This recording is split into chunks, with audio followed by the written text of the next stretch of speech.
Hello, welcome back to Smokers Lounge podcast, episode number 13, with two very special gentlemen this evening, really, that I've been really wanting to come on for a long time since we started this whole thing. These people. We have arrived. We come in peace. Josh and James, in that order. I've lived with these guys for 2 years now. Had a really awesome experience, and so both of one of the two most interesting people you'll ever meet from England anyway.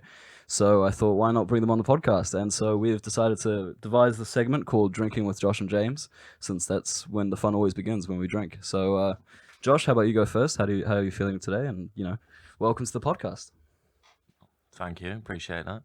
What I should say is I've got terrible hay fever at the minute, so drinking with Josh won't be what you would expect it to be right now. It's more of a, I don't know, we're just wetting our lips and just see where this goes. You know what I mean? Yeah. Thank you. James, how are you feeling today? Feeling very good, thank you. It's been a good day. Did a home workout. Got a lot done. Productive day. Bollocks. Fuck off.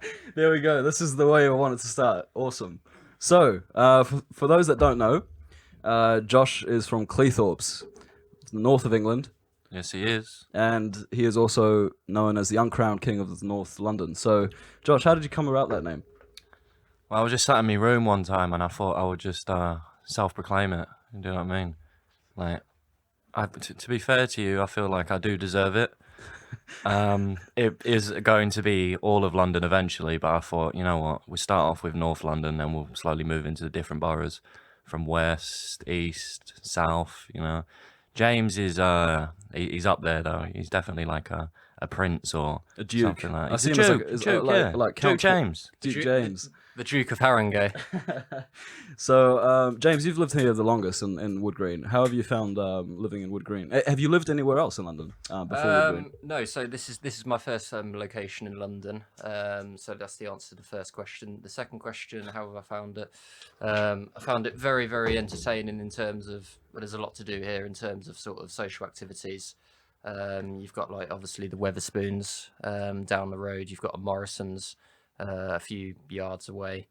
There's a hell of a lot to do really in terms of social and leisure. You've got Alexandra Palace, which is further up the road, which is only like a 10-minute walk. Yeah, Alexandra Palace. I had never heard of this place, but it's actually really underrated. That's because it used to be called Josh's Palace. That's the thing. I just decided that other people could take a name while I went home for the summer. Yeah, well, you need to reconquer because that name's been around a little too long now. People are forgetting your presence. It's like Oliver and Cromwell, isn't it? Yeah, definitely. So, explain what Alexandra Palace is for those that don't know. So Alexandra Palace is actually quite famous because it has an old BBC radio tower up there, and that's obviously hence why you see the massive radio tower. So it was a radio tower what was used in the 1960s, and also as well it's like a very big sort of large park. So it's very good actually because you can see like sort of views to central London. And it's very good actually for doing exercise in terms of jogging and running, which is always quite good actually for sort of my cardio. So, James, you studied a little bit of law, but mainly business management. Mainly business, yeah. And you study at the University of Law, is Correct, that right? Yeah. How have you found that in a brief kind of way? I mean, in terms of the teaching aspects, I found it quite good in terms of the way they do things on a practical basis. In terms of the actual structure of the organisation, in terms of admin and stuff, I think it's been very poor in terms of them communicating specifically. I've had quite a few issues with transcripts in terms of previous grades and years, and also as well I've had sort of issues with particularly with my personal tutor in terms of my dissertation and ethics forms. So I would probably grade it probably give it an 8 out of 10 because the teaching is good and that is the main thing. What you're getting out of a sort of an experience. Would you recommend the University of Law in general to students that are thinking of going into law? Yes, I would, but I really do think it needs to be there needs to be some improvements, particularly in terms of the admin. and the structure of the way they do things. But as a whole, yes, yeah, I would. Now, university has been a topic on this podcast before, and one of the big things that we started talking about was the necessity for it. Have you always seen yourself going into university before you started? Was that always part of the plan? No, absolutely not. No, probably when did I leave college? I left college in 2014. I really just wanted to work, to be honest with you. But then like I was in the position where like, well, I didn't think I really had anything to offer back home. I did everything I could. I wanted a new experience. It really wasn't, for me personally, it really wasn't in terms of a degree. It was an experience I wanted. So, I mean, one of my friends, actually, he moved down to London the previous year. And then I kind of liked it because I came down and stuff. And I saw, like, the London experience and stuff. And then really that was it. I took it from there, and then, yeah, really, really enjoyed it. That's great, because Josh, actually, I didn't know you had a similar kind of feel for it. But Josh's story I always found really interesting because, Josh, you're from Cleethorpes, but you actually were more or less raised in London, essentially. Yeah, pretty much. Ladbroke Grove's finest. No, it is. But I guess my story's a little bit similar to James's, except I was a little bit of a problem child. Got kicked out of multiple schools, never finished. Oh, really? Yeah. And, Oh, I never knew this. Wow. Yeah, kicked out of schools and all this type of stuff. And then started working in a couple of factories and all that type of shit. It was devastating seeing all these fish everywhere, mate. They would look me in the eye while I'm throwing them into the machines. I'll say a little prayer for each and every one of them. And I just decided that, fuck this, I can't work in a factory anymore, mate. This is bollocks. So I decided I've got to study something, haven't I? You know what I mean? I have to get some fucking qualifications from somewhere. Didn't know where I was going to take it, and I chose business as well because it's an open degree. Right. You know what I mean? You can pretty much do anything with it. And then after college, I guess the next logical step was to go to university. Tried to get a couple of jobs with a BTEC. They weren't having it, mate. It seemed like a complete waste of fucking time, to be honest. Yeah. So what's a BTEC? Because I've never really BTEC understood. is like, it's similar to an A level, but it's like a little bit lower ranked, I believe. Something like that. So the funny part of that story as well is that, well, not funny actually. Sorry, take it back. The actually kind of inspiring story is that you actually had dropped out of school and went back to get the qualifications you needed for uni. Well, that's the thing, yeah, because they won't fucking accept you to like in college or anything like that. Right, So yeah. me and a friend of mine, when we like decided, right, business is going to be the thing we do because it's so open, we both signed up at the same fucking time, and we expected to finish at the same time. But it turns out they fucking put this geezer on a higher fucking level than me. You see our qualifications. Both knew absolute fuck all about business, and then like, oh yeah, we'll stick him on this. And I was just like, what the fuck? What about me? You know what I mean? So I got put in like the delinquent group or whatever. like James had to do a foundation year. I essentially had to do that fucking shit business. Well. Yeah. Wasting my fucking time, really. And over the years, like fucking going to university and all this type of shit, I've kind of fucking realised I didn't really need to go to fucking university to do any of this shit anyway. I kind of decided what I wanted to do, and that's like in the hospitality industry. It's like over the last couple of years or whatever, I've slowly worked my way up to like being a manager and all this fucking type of shit. And it's got nothing to do with a fucking degree. It just turns out when you're in this industry, it's more about how you are in the job. Do you know what I mean? skills you learn. The skills you've learned while working. Do you know what I mean? A business degree is not going to fucking help you when some geezer's booting off at the bar. Yeah. You know what I mean?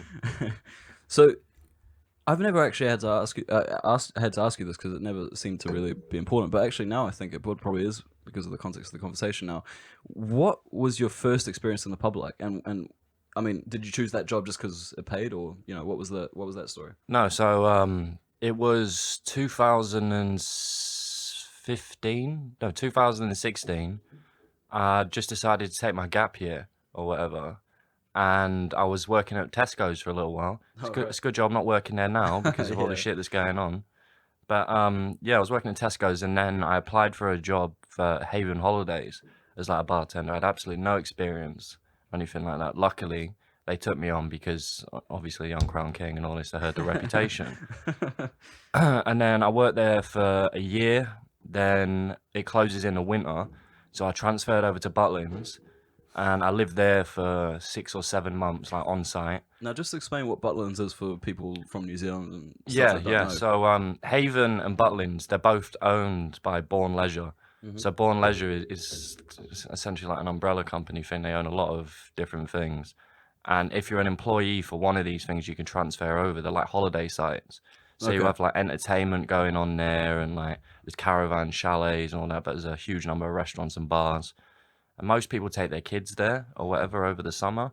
But they also have like massive events like 90s weekends and 2000 weekends and all that type of shit. And I feel like it was, for me personally, I learned a lot more in that type of job than I would have learned in a traditional bar. Because, I mean, you kind of just thrown in head first. And there was weekends when we do like 60K weekends. Wow. All this type of shit. And we had the smallest bar. Wow.